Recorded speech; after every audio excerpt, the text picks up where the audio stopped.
Hello everyone, जय हिंद। आज के इस वीडियो लेक्चर में हम सी प्रोग्रामिंग में यूज़ होने वाले डिफरेंट टाइप्स ऑफ टोकन्स के बारे में चर्चा करेंगे। मैं हूं Vikas Kansal. Join us on our YouTube channel Nirman campus Sunam. For more information, visit us at nirmancampus.co.in। यह वीडियो लेक्चर इग्नो के CIT प्रोग्राम में रजिस्टर्ड स्टूडेंट्स के लिए तैयार किया गया है।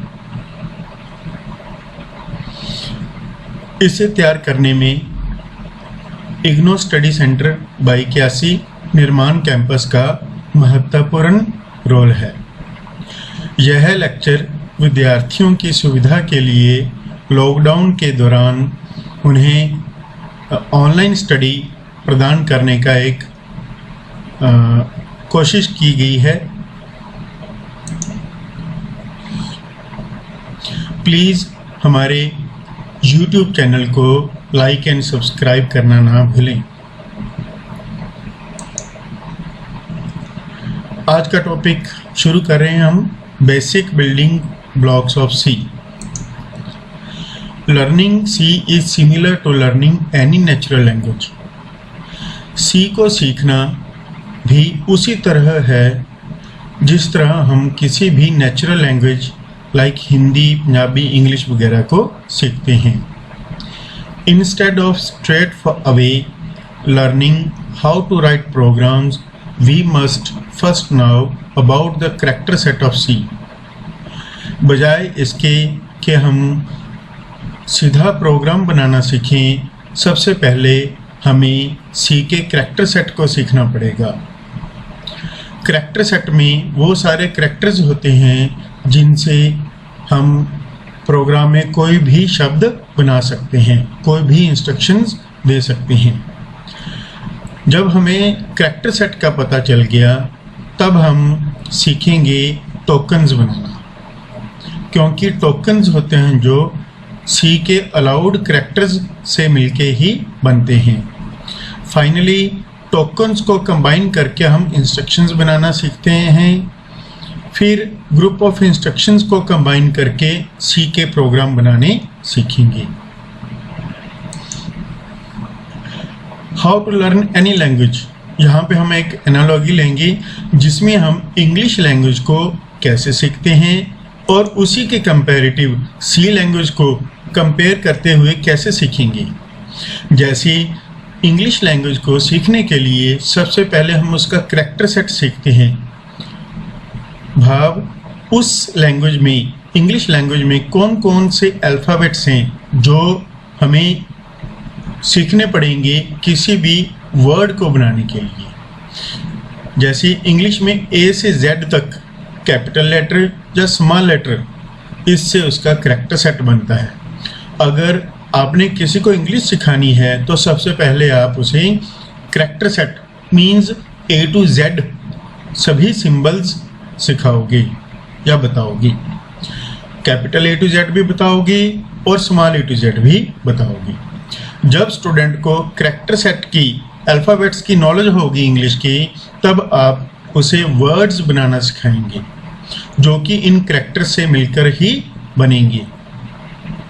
जब स्टूडेंट्स को वर्ड्स फॉर्मेशन आ जाती है, उसके बाद वो उन वर्ड्स को कंबाइन करके सेंटेंसेस बना सकता है। मीन्स अगला स्टेप, वर्ड्स जब बच्चे को आ गए तब उन्हें कंबाइन करके स्टूडेंट को सेंटेंसेस कैसे बनेंगे इस बारे में सिखाया जाएगा। जब सेंटेंसेस आ गई तब वह उन सेंटेंसेस को कंबाइन करके पैराग्राफ बना सकते हैं। ये था इंग्लिश लैंग्वेज को सीखने का सीक्वेंस। जैसे किसी को इंग्लिश सिखाने के लिए इन स्टेप्स को फॉलो किया जाता है, उसी तरह सी लैंग्वेज सीखने के लिए भी हमें इसी तरह के सीक्वेंस को फॉलो करना पड़ेगा। सबसे पहले सी लैंग्वेज को शुरू करते हुए हमें उसके करैक्टर सेट को सीखना पड़ेगा। कौन कौन से करैक्टर हैं इसमें, उन करैक्टर से क्या बनते हैं इसमें वर्ड्स की तरह टोकन। जैसे इंग्लिश में वर्ड्स होते हैं वैसे ही सी लैंग्वेज में टोकन्स होते हैं। Tokens are like English words in C. इसके बारे में हम आगे चर्चा करेंगे। फिर टोकन्स को कंबाइन करके सेंटेंसेस की तरह इंस्ट्रक्शंस बनाई जाती हैं जो कि टोकन से मिलकर ही बनेंगी। फिर उन इंस्ट्रक्शंस को कंबाइन करके आप प्रोग्राम बनाना सीख सकते हैं। इसलिए सी को सीखने के लिए हमें सबसे पहले उसके करैक्टर सेट, टोकन्स और इंस्ट्रक्शंस को कैसे बनाना है, ये 3 स्टेप आपको पहले सीखने पड़ेंगी। उसके बाद ही आप कंप्लीटली इंडिपेंडेंट प्रोग्राम बना सकते हो। आइए शुरू करते हैं। सबसे पहला step character set. Character set क्या है? Set of characters allowed in C is called its character set. C भाषा में कौन कौन से करैक्टर्स अलाउड हैं, उन सभी के समूह को करैक्टर सेट बोला जाता है। ये सभी करैक्टर्स सी की वोकैबुलरी बनाने के लिए यूज़ किए जाते हैं। जैसे सी लैंग्वेज की वोकैबुलरी में identifiers, keywords, constants, variables etcetera होते हैं। इन चीज़ों को बनाने के लिए आइडेंटिफायर, कीवर्ड, कॉन्स्टेंट्स, ये सभी चीज़ें जो भी हम सी के प्रोग्राम में बनाएंगे वो सी में यूज़ होने वाले करैक्टर्स के कॉम्बिनेशन से ही बनेंगी। करैक्टर सेट है जो इन 3 वर्ड्स को, इन 3 चीज़ों से बेसिकली बना है। सबसे पहले है लेटर्स, जिसमें capital A to Z and small A to Z आते हैं। उसके बाद है डिजिट्स जो कि 0 to 9 होते हैं। उसके बाद स्पेशल करैक्टर्स, नीचे पूरी लिस्ट दी गई है कौन कौन से स्पेशल करैक्टर्स हैं जो सी लैंग्वेज में अलाउड हैं। जैसे ये सिंबल्स सारे आप सी की प्रोग्रामिंग में यूज़ कर सकते हो। इन सिंबल्स के अलावा आप कोई भी और एक्स्ट्रा सिंबल, किसी और लैंग्वेज का कोई सिंबल इस लैंग्वेज में, सी लैंग्वेज में यूज़ नहीं कर सकते। इन करैक्टर्स के सेट को अस्काई करैक्टर सेट भी बोला जाता है। American standard code for information interchange, यह भी एक करैक्टर सेट है। सी लैंग्वेज इसी करैक्टर सेट को फॉलो करती है। अस्काई के अलावा यूनिकोड करैक्टर सेट है जिसमें इंटरनेशनल लैंग्वेजेस के सिंबल भी यूज़ होते हैं, बट वो सी सपोर्ट नहीं करती। जावा, .NET वगैरह जो मॉडर्न लैंग्वेजेस हैं वो यूनिकोड को सपोर्ट करती हैं, बट यूनिकोड में ये सारे सिंबल भी यूज़ होते हैं, प्लस इंटरनेशनल लैंग्वेजेस के सिंबल भी यूज़ हो सकते हैं। अस्काई करैक्टर सेट वाले सारे सिंबल्स यूनिकोड में भी यूज़ हो सकते हैं।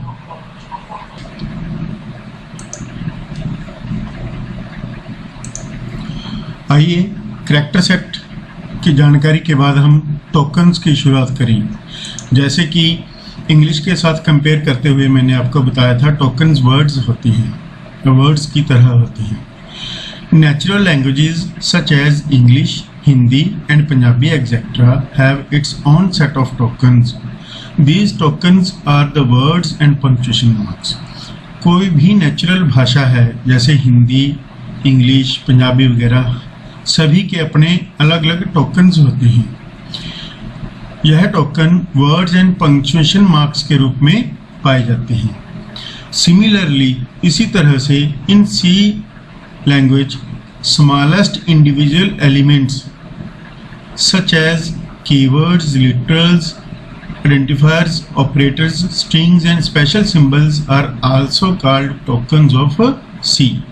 जैसे और भाषाओं में शब्द होते हैं या पंक्चुएशन मार्क्स होते हैं, वैसे ही सी भाषा में बहुत सारे अलग अलग किस्मों के शब्द, कीवर्ड्स, लिटरल, आइडेंटिफायर, जो भी सारे वर्ड्स या सिंबल्स हैं जैसे और लैंग्वेजेस में होते हैं, इन सभी वर्ड्स एंड सिंबल्स जो अलग अलग कैटेगरीज के हैं उनको टोकन कहा गया है। नीचे डायग्राम में 5 तरह के, यहाँ पे गलती से 6 लिखा गया, 5 तरह के टोकन दिए गए हैं। Identifiers, keywords, literals, operators, special symbols. Identifier किसी चीज का नाम, हम जब प्रोग्रामिंग करेंगे, हम प्रोग्रामिंग में variables, constants, functions, arrays, structures, pointers वगैरह बहुत सारे प्रोग्राम एलिमेंट्स यूज करते हैं प्रोग्राम बनाने के लिए। इन सभी चीज़ों को प्रोग्राम में एक नाम दिया जाता है, उसी नाम को ही आइडेंटिफायर कहा जाता है। जैसे रोल नंबर स्टोर कराने के लिए हमने एक नाम ले लिया वेरिएबल का रोल, एज के लिए एज, या किसी का नेम स्टोर कराने के लिए नेम नाम का वेरिएबल ले लिया, ये सभी नेम आइडेंटिफायर्स कहलाते हैं। उसके बाद दूसरा टोकन या वर्ड कीवर्ड्स कहलाता है, जैसे फ्लोट, इंट, वर्ड। कीवर्ड्स के बारे में भी हम डिटेल से करेंगे। ये सभी पहले से ही डिफाइंड वर्ड्स होते हैं जिनका प्रयोग सिर्फ उसी काम के लिए किया जा सकता है जिस काम के लिए इन्हें बनाया गया है।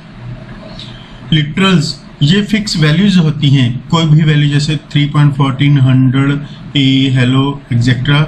ये सभी जो वैल्यूज हम किसी चीज़ में स्टोर करवाएंगे वो सभी लिटरल्स कहलाती हैं। उसके बाद आगे ऑपरेटर्स, कुछ कैलकुलेशंस करवाने के लिए या कुछ कंपैरिजन वगैरह करने के लिए हमें कुछ सिंबल्स यूज़ करने पड़ते हैं, जैसे एडिशन के लिए प्लस, सब्ट्रैक्शन के लिए माइनस, कंपेयर करने के लिए ग्रेटर देन, लेस देन। ये सभी अलग अलग सिंबल्स अलग अलग ऑपरेशन परफॉर्म कराने के लिए यूज़ किए जाते हैं। इन सभी सिंबल्स को ऑपरेटर कहा जाता है। इसके अलावा पंक्चुएशन मार्क्स की तरह हम कुछ स्पेशल सिंबल्स जैसे स्क्वायर ब्रैकेट, गोल bracket, curly bracket, comma, semicolon वगैरह यूज़ करते हैं। ये सभी पंक्चुएशन मार्क्स की तरह काम करेंगे, ये भी टोकन्स कहलाते हैं। इस तरह से हम कह सकते हैं कि हमारा प्रोग्राम इन 5 तरह के टोकन्स से मिलके बनता है। इनके अलावा कोई और वर्ड्स या सिंबल्स हम प्रोग्राम बनाने के लिए यूज़ नहीं करते। आइए अब हम वन बाय वन इन सभी टोकन्स को विस्तार से जानेंगे। सबसे पहला टोकन आइडेंटिफायर्स, इसके बारे में हम डिस्कशन करेंगे। Identifier is a name given to programming element like variable, constant, function, array, structures etcetera. जब हम प्रोग्राम बनाते हैं उस प्रोग्राम में variables, constants, functions like all these types of elements are used for programming. Programming में ये सभी चीज़ें यूज़ करते हैं, बट इन चीज़ों को यूज़ करने के लिए हमें इन्हें एक नाम देना पड़ता है, उसी नाम को ही आइडेंटिफायर बोला जाता है। इसके कुछ रूल हैं, ये नहीं है कि हम अपनी मर्जी से कैसा भी कोई भी नाम रख लें। वो नाम डिसाइड करने के लिए हमें कुछ रूल्स यूज़ करने पड़ते हैं। आइए अब उन आइडेंटिफायर रूल्स को ध्यान से डिस्कस करते हैं। The name of identifier must begin with a character. In rules को आपने हमेशा ध्यान में रखना है, क्योंकि जब भी आप इन चीज़ों को कोई नाम दोगे तो वो इन रूल्स के अकॉर्डिंग ही होने चाहिए। पहला रूल क्या कह रहा है कि हमेशा नाम का पहला अक्षर कोई कैरेक्टर होना चाहिए। आप डिजिट से या स्पेशल सिंबल से शुरू नहीं कर सकते। Second rule, name of identifier can contain maximum of 31 characters. ये सारे नेमिंग रूल हम जो स्टैंडर्ड टर्बो सी है उसके अकॉर्डिंग कर रहे हैं, बट जो विंडो बेस्ड आजकल कंपाइलर आ रहे हैं उनमें थोड़ा बहुत फर्क हो सकता है। दूसरा रूल क्या कह रहा है कि मैक्सिमम कैरेक्टर्स किसी नाम में, आइडेंटिफायर में मैक्सिमम कैरेक्टर्स 31 होंगी। 31 से अगर आप ज़्यादा का नाम लेते हो तो उसने पहले फर्स्ट 31 ही यूज़ करनी है, उसके बाद वाले सारे कैरेक्टर उसने स्किप कर देने हैं। मीन्स अगर आपने 35 अक्षरों का कोई नाम लिया है तो उसमें वो पहले 31st कैरेक्टर ही तक ही उन कैरेक्टर्स को एज ए नेम कंसिडर करेगा, बाकी को इग्नोर कर देगा। Identifier name can not be A keywords. Keyword का टॉपिक अगला है। कीवर्ड्स जैसे हम पहले भी इंट्रोड्यूस कर चुके हैं कि कीवर्ड रिजर्व वर्ड होते हैं जिनका मीनिंग पहले से डिफाइंड है। उन शब्दों को आप किसी चीज़ का नाम डिसाइड करते हुए यूज़ नहीं कर सकते। Don't use white space in the name of identifier, कभी भी आइडेंटिफायर के नेम में कोई वाइट स्पेस यूज नहीं करनी होती। मीन्स आप खाली जगह नहीं छोड़ सकते किसी नाम के बीच में। An identifier name can have letters, digits and valid special characters that is underscore। आप किसी नाम में लेटर्स यूज कर सकते हो, इंग्लिश के अल्फ़ाबेट्स यूज कर सकते हो, डिजिट्स यूज कर सकते हो और अंडरस्कोर यूज कर सकते हो। अंडरस्कोर के अलावा बाकी स्पेशल कैरेक्टर आप किसी नाम में यूज नहीं कर सकते। पहले रूल में हमने ये बताया था कि पहला कैरेक्टर हमेशा कोई अल्फ़ाबेट ही होगा, डिजिट नहीं होगा। बट इस रूल में बोला गया कि लेटर्स होंगे, डिजिट्स होंगे और अंडरस्कोर, मतलब नाम में कहीं और तो डिजिट हो सकता है बट शुरू में डिजिट नहीं होना चाहिए, वो किसी लेटर, कैरेक्टर या अल्फ़ाबेट से ही शुरू होगा। और दूसरी बात ध्यान में रखने वाली, अंडरस्कोर के अलावा आप कोई भी स्पेशल सिंबल उसमें यूज नहीं कर सकती। Following names for identifiers are invalid. आइए अब कुछ इनवैलिड जो गलत नाम हो सकते हैं उनके बारे में विचार करें। 1A, क्या यह नाम हो सकता है आइडेंटिफायर का? नहीं, क्योंकि हमारा पहला रूल ही ये कह रहा था कि डिजिट से शुरू नहीं होना चाहिए, it must begin with a character that is alphabet. Second, percentage, इसमें परसेंट का सिंबल स्पेशल सिंबल है, स्पेशल कैरेक्टर है। आपको पिछले रूल में बताया गया था कि अंडरस्कोर के अलावा आप कोई भी कैरेक्टर, स्पेशल कैरेक्टर नाम में यूज नहीं कर सकते। वर्ड, यह एक कीवर्ड है और एक रूल यह भी था कि आप कीवर्ड को किसी नाम में यूज नहीं कर सकते। उसके बाद है फर्स्ट नेम, इसमें क्या गलती है? वाइट स्पेस, आप एक ही नाम में कोई बीच में खाली जगह नहीं छोड़ सकती। इन चारों में कोई ना कोई गलती है, क्योंकि ये जो नेम हैं आइडेंटिफायर्स की, ये नेमिंग रूल्स को फॉलो नहीं करती। क्या कमियां हैं इनमें, हमने सभी को डिस्क्राइब किया है। तो आपने इन सभी रूल्स को ध्यान में रखना है। जैसे इसका नाम A1 होता, ओके था, अंडरस्कोर एज होता, ओके था, वर्ड 1, इसके साथ में 1 लिख दें तो यह कीवर्ड नहीं रहेगा, ओके था। फर्स्ट नेम के बीच में जो स्पेस है इसको ख़त्म कर दें, साथ में जोड़ दें तो यह आइडेंटिफायर भी सही हो जाएगा। आइए अब second type of token keywords के बारे में जानकारी हासिल करते हैं। Those words which are predefined in the compiler of C language are called keywords or reserve words। जैसे कि पहले भी बताया गया है, कीवर्ड्स को रिजर्व वर्ड भी बोला जा सकता है। ये सभी वर्ड्स C लैंग्वेज में पहले से ही परिभाषित होते हैं। We cannot change the meaning of these words। हम इन वर्ड्स का मीनिंग चेंज नहीं कर सकते, अर्थात जिस पर्पस के लिए, जिस काम के लिए इनको सी भाषा में इंक्लूड किया गया है उसी काम के लिए ही इनको प्रयोग में ला सकते हैं। हम इनका मीनिंग है, जो बेसिक मीनिंग जिस पर्पस के लिए बनाया गया उससे उल्ट किसी और काम के लिए इसको नहीं डिफाइन कर सकते। सभी कीवर्ड्स लोअर केस कैरेक्टर्स में, मीन स्मॉल लेटर्स में, इंग्लिश के स्मॉल लेटर्स में लिखे जाएंगे। किसी भी कीवर्ड्स को आप कैपिटल लेटर में लिखोगे तो एरर शो करेगा। When we use these keywords in the Turbo C editor, जब हम इनको टर्बो सी एडिटर में प्रयोग करते हैं तो इनका कलर वाइट हो जाता है। जैसे पिछले लेक्चर में हमने कोड ब्लॉक्स में किया था, कोड ब्लॉक्स में इनका कलर ब्लू था। कंपाइलर टू कंपाइलर कुछ चीज़ें चेंज होती हैं। टर्बो सी में इनका वाइट कलर होता है और कोड ब्लॉक्स में ये ब्लू कलर में, डार्क ब्लू कलर में शो होती हैं। सी के कंपाइलर में 40 कीवर्ड्स हैं। वैसे ये कीवर्ड्स कुछ नए भी आए हैं नए कंपाइलर्स में। जनरली हम कहते हैं कि 32 कीवर्ड हैं, बट जो न्यू कंपाइलर है उनमें 37 कीवर्ड्स बन गए हैं, 5 कीवर्ड्स नए ऐड किए जा चुके हैं। इनमें से 40 में से अगर हम 40 माने, वैसे तो 32 हैं, टोटल 40 हैं। इन 40 में से 32 जर्नल पर्पस के लिए और 8 स्पेशल पर्पस के लिए यूज़ किए जाते हैं। ज़्यादातर बुक्स में आप देखेंगे कि आपको लिखा होगा कि 32 कीवर्ड्स हैं जो सी लैंग्वेज में यूज़ किए जाते हैं। नए कंपाइलर्स में इनकी गिनती 37 हो चुकी है। जो 8 हैं वो लो लेवल प्रोग्रामिंग में यूज़ करते हैं, इसलिए उनको ज़्यादातर राइटर्स काउंट नहीं करती, इसलिए मोस्टली बुक्स में 32 कीवर्ड्स ही मेंशन किए होंगे और नए कंपाइलर वाली बुक्स में 37 कीवर्ड्स मेंशन किए हैं। आप 32 कीवर्ड बोल सकते हो या 37 कीवर्ड्स बोल सकते हो कि सी में होते हैं।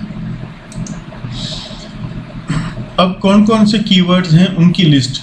ये 32 कीवर्ड्स जो जनरली हर कंपाइलर में होते हैं, इन सभी को हर कंपाइलर सपोर्ट करता है, उनकी लिस्ट दी गई है। अल्फ़ाबेटिकल लिस्ट है, ABCD से ऑटो, ब्रेक, केस, कैर, कॉन्स्ट, कंटिन्यू। ये सभी कीवर्ड्स अलग अलग कामों के लिए अलग अलग जगह पे यूज़ किए जाते हैं।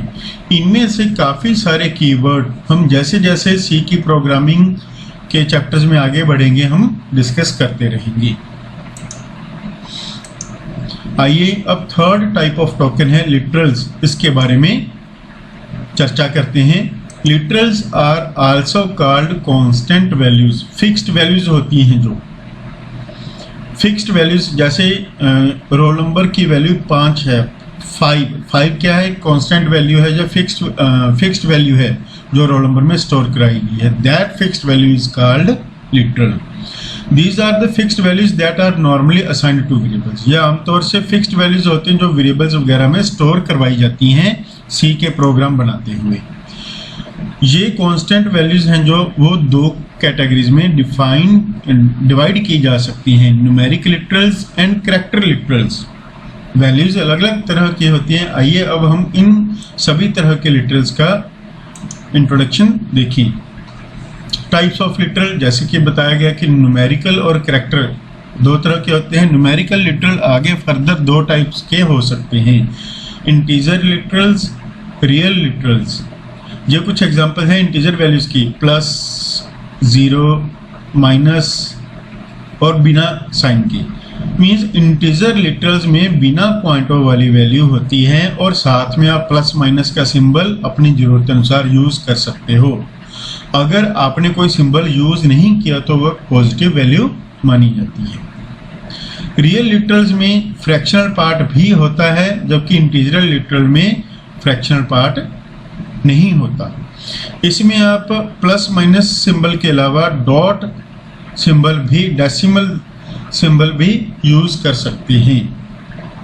ये सभी एग्जांपल्स रियल लिटरल्स की हैं।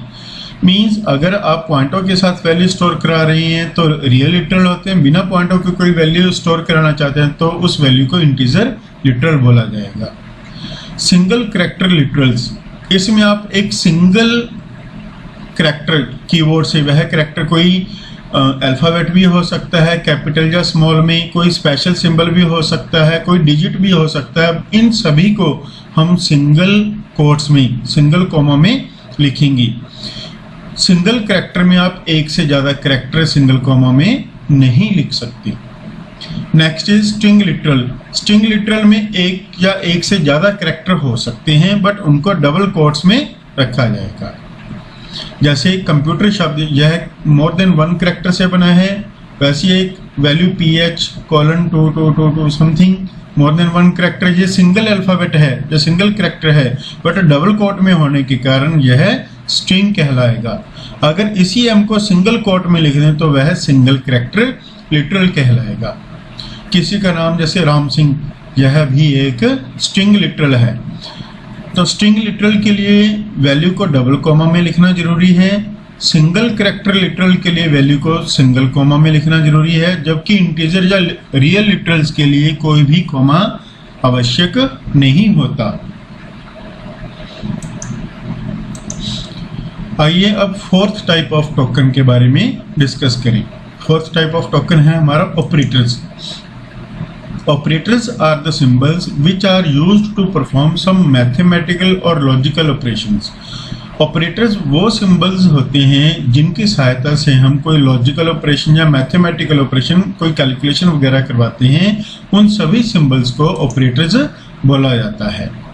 Operators की सहायता से हम variables में store values को manipulate यूज कर सकते हैं, और जिन वैल्यूज या वेरिएबल्स पे ये ऑपरेटर्स काम करते हैं उन्हें ऑपरेंड्स बोला जाता है। फॉर एग्जांपल, एक फार्मूला b = a+14 है।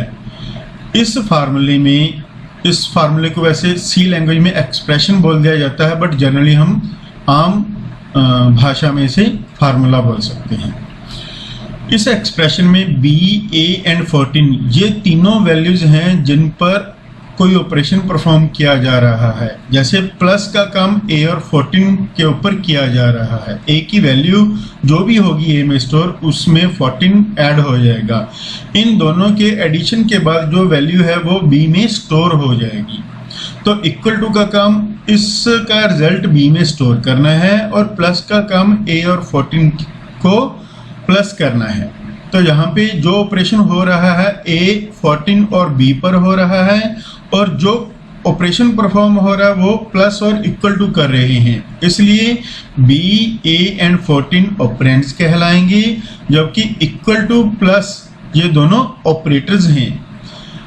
ऑपरेटर और ऑपरेंड के इस वैलिड कॉम्बिनेशन को हम एक्सप्रेशन बोलते हैं। Such valid combination of operators and operands is called expression. अगले लेक्चर्स में हम ऑपरेटर्स, ऑपरेंड्स और एक्सप्रेशन के बारे में काफ़ी विस्तार से चर्चा करेंगे। यहाँ पे हम सिर्फ एक इंट्रोडक्शन कर रहे हैं ताकि आपको टोकन्स के बारे में पता लग जाए। No special symbols, last type of token है, 5th टाइप ऑफ टोकन है special symbols. These are the symbols which are like the punctuation marks. जैसे आपको पहले भी बताया था, ये वो सिंबल्स होते हैं जिनको पंक्चुएशन मार्क्स के तौर पे यूज किया जाता है।